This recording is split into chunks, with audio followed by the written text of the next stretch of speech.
Selepas Perang Dunia Kedua pada 24 Disember 1948, darurat diisytiharkan di Tanah Melayu akibat ancaman pengganas komunis.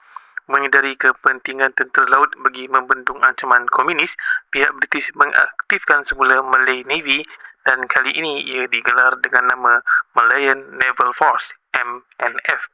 Tarikh 4 Mac 1949 menyaksikan hari perasmian dan penubuhan Malayan Naval Force yang berpangkalan di HMS Malaya, Woodlands, Singapura.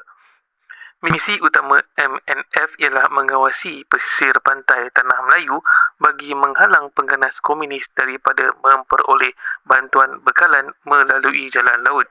Angkatan ini juga diberi tugas mengawal laluan ke Singapura dan pelabuhan-pelabuhan lain. Malayan Naval Force dibekalkan dengan sebuah frigate kelas River HMS Test yang turut digunakan sebagai kapal latihan.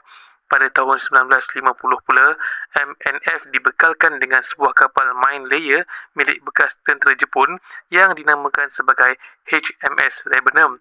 Selain itu, MNF turut dilengkapi dengan HMS Pelanduk, HMS Panglima, sebuah kapal torpedo HMS Simbang dan beberapa kapal kecil lagi. Pada bulan Ogos 1952, Ratu Elizabeth II telah mengenakan gelaran diraja kepada MNF, menjadikan MNF dikenali sebagai tentera laut diraja Malaya, iaitu Royal Malayan Navy, di atas perkhidmatan MNF yang cemerlang ketika darurat. Sehubung dengan itu, kapal-kapal RMN mempunyai imbuan HMMS iaitu Her Majesty Malayan Ship sebelum namanya.